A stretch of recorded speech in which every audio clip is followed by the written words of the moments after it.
नमस्कार दोस्तों, मैं हूँ रीता शुक्ला। आप सभी दर्शकों का हार्दिक अभिनंदन करती हूँ आपके अपने YouTube चैनल पर। तो दोस्तों, आज के इस वीडियो में शिव जी एवं माता पार्वती के बच्चों के बारे में बताऊंगी। भगवान शिव के 13 बच्चे थे। शिव जी के 6 बेटियां एवं 7 बेटे थे। ये बात सभी जानते ही होंगे कि माता पार्वती को श्राप लगा था, इसलिए माता पार्वती के गर्भ से किसी भी बच्चे का जन्म नहीं हुआ है। उनमें से कुछ बच्चे गोद लिए हुए और कुछ की उत्पत्ति कुछ चमत्कारी तरीकों से हुई बताई जाती है। आइए जानते हैं सबसे पहले शिव जी की 5 बेटियों के बारे में। 5 बेटियों का जन्म गंगा जल से हुआ और एक बेटी का जन्म वृक्ष से हुआ। तो कुल मिलाकर शिव जी की 6 बेटियां थीं। जिन बेटियों का जन्म गंगा जल से हुआ है उन बेटियों के नाम इस प्रकार से हैं: जया, विषहर, सामिलवारी, देव, दोतली। भगवान भोलेनाथ को तपस्या करने के बाद जो कुछ थोड़ा समय मिलता तो शाम के समय गंगा जी में चले जाते, लेकिन इसके बारे में माता पार्वती को कुछ भी पता नहीं था। पार्वती माता को लगा कि शिव जी रोज शाम को कहाँ चले जाते हैं। जब भ्रमण के लिए जाते हैं तो मुझे भी साथ अवश्य ले जाते हैं, किंतु बिना बताए कहाँ चले जाते हैं। इस बात का पता लगाने के लिए माता ने अपने पुत्र गणेश जी से कहा कि तब गणेश जी ने बताया कि माता, पिताजी गंगा जी में कुछ 5 कन्याओं के साथ में हठ खेलियां कर रहे हैं। भगवान शिव जी के बारे में गणेश जी के मुख से ऐसे वचन सुनकर माता पार्वती क्रोध में लाल हो गई और गुस्से में सीधे गंगा जी के तट पर पहुंच गई। और पहुंचने पर उन्होंने देखा कि गंगा जी के तट पर 5 कन्याओं के साथ भगवान भोलेनाथ पानी में कीड़ा कर रहे हैं। इससे माता पार्वती को बहुत ही क्रोध आया और क्रोध में बोली, भोलेनाथ। जैसे ही भोलेनाथ को आवाज दी वैसे ही शिव जी बोले, क्या बात है, इतना क्रोध क्यों कर रही हो? पार्वती जी बोली, ये स्त्रियां कौन हैं? मैं पतिव्रता स्त्री का पालन करती हूँ और आप इन स्त्रियों के साथ में। शिव जी बोले, पार्वती मौन हो जाओ। पार्वती को बहुत ही ज्यादा क्रोध आया और क्रोध में उन्होंने अपने केस खोल लिए। तब भोलेनाथ को लगा कि क्रोध में आकर पार्वती कन्याओं को मार देगी। तब भोलेनाथ ने पार्वती को शांत कराते हुए कहा कि पार्वती, ये मेरी 5 बेटियां हैं। तब माता ने आश्चर्य से पूछा कि ये 5 बेटियां कब प्रकट हो गई प्रभु? तब भोलेनाथ ने कहा, पार्वती, जब चौसर खेलते समय जब तुमने मेरे वस्त्र लिए तब मैं जल में तप करने के लिए बैठा, तब मेरे शरीर से पसीना बह निकला। उस पसीने से 5 धाराएं प्रकट हो गई। उस 5 धाराओं से गंगा जी की गोद में ये 5 बेटियां प्रकट हुई हैं। उसी समय माता पार्वती ने गंगा जल को हाथ में लेकर कहा, तू मेरी बहन है, मेरे गर्भ से तो संतान नहीं हुई, लेकिन तुमने मेरे बच्चों को पाला पोसा बड़ा किया, इसलिए तुम्हारे घाट पर आने वाला व्यक्ति शंकर जी के साथ तुम्हारा स्मरण करेगा। जो हर हर गंगे बोलेगा उसे स्नान का पूर्ण फल घर बैठे मिल जाएगा। उसी दिन से गंगा जी के नाम के साथ हर हर नाम जुड़ गया। माता पार्वती ने 5 बेटियों को गले से लगाया। भगवान भोलेनाथ बोले, पार्वती, ये जल की तरंगों में प्रवाहित होने के कारण इनका शरीर सर्प की आकृति में रहेगा। ये 5 कन्याएं भगवान शिव की सर्प रूपी कन्याएं हैं।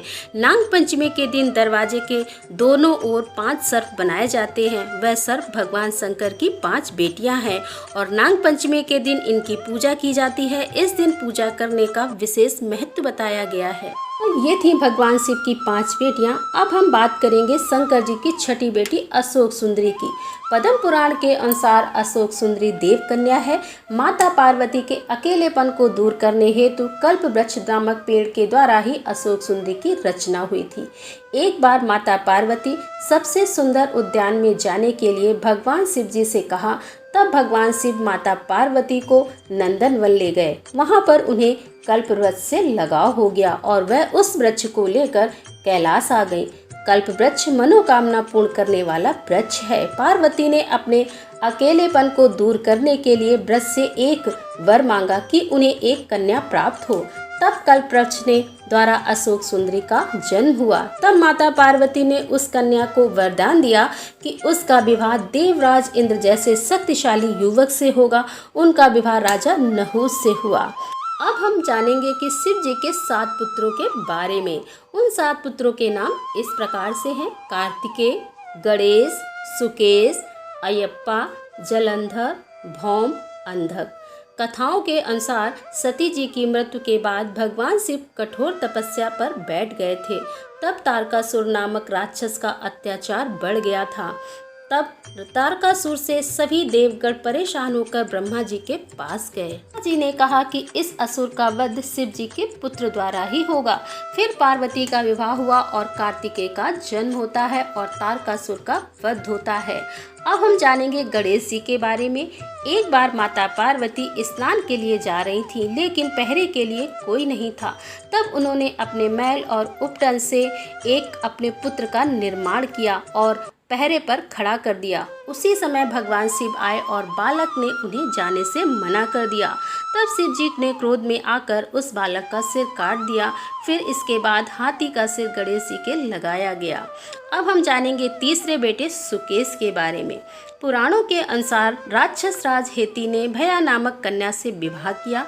इन दोनों से विद्युतकेश नामक का जन्म हुआ। विद्युतकेश का विवाह संध्या की पुत्री सालकटकटा से हुआ। सालकटकटा एक व्यभिचारिणी थी, जिसके कारण इसका पुत्र जन्मा तो लावारिस छोड़ दिया। भगवान शिव एवं माता पार्वती ने उस बच्चे को सुरक्षा दी और उसे अपना पुत्र बना लिया। अब हम बात करेंगे भगवान शिव के चौथे बेटे के बारे में। दक्षिण भारत में सबरीमाला मंदिर में इनकी पूजा होती है। अयप्पा भगवान शिव और भगवान विष्णु के मोहिनी रूप के पुत्र हैं।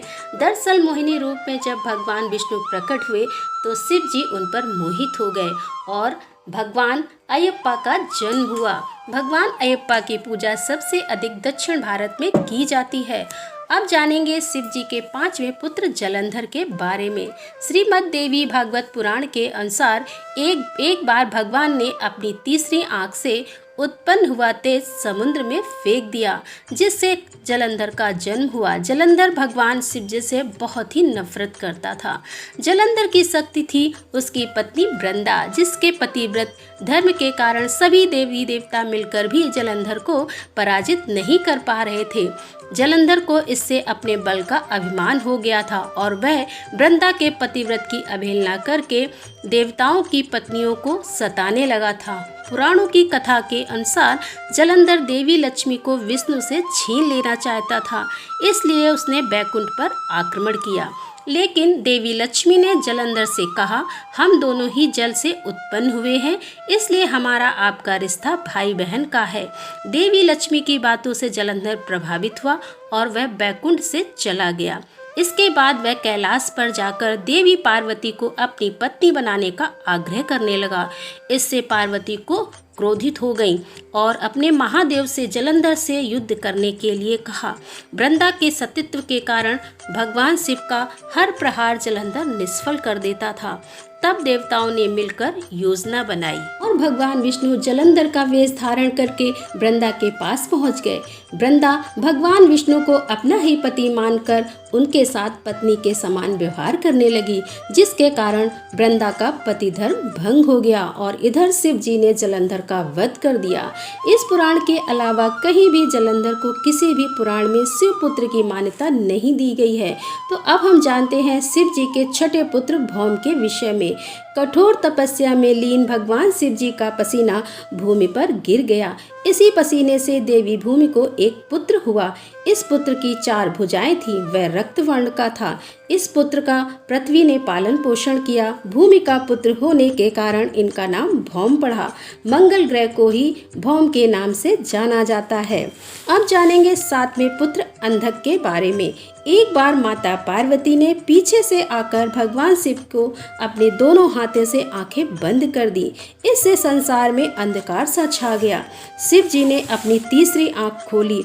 इस तीसरी आंख की रोशनी की वजह से माता पार्वती को पसीना आ गया। उस बूंद से एक पुत्र का जन्म हुआ। अंधकार में जन्म लेने की वजह से इसका नाम अंधक रखा गया। ये जन्म से ही नेत्रहीन थे। तो ये थी जानकारी शिव जी के 13 बच्चों के विषय में। तो दोस्तों, कैसी लगी आज की जानकारी? अगर पसंद आई हो तो लाइक कीजिएगा, शेयर कीजिएगा और हमारे चैनल पर आप पहली बार आए हैं तो चैनल को सब्सक्राइब कीजिएगा। धन्यवाद। मिलते हैं अगले वीडियो में अगली जानकारी के साथ। तब तक के लिए हर हर महादेव।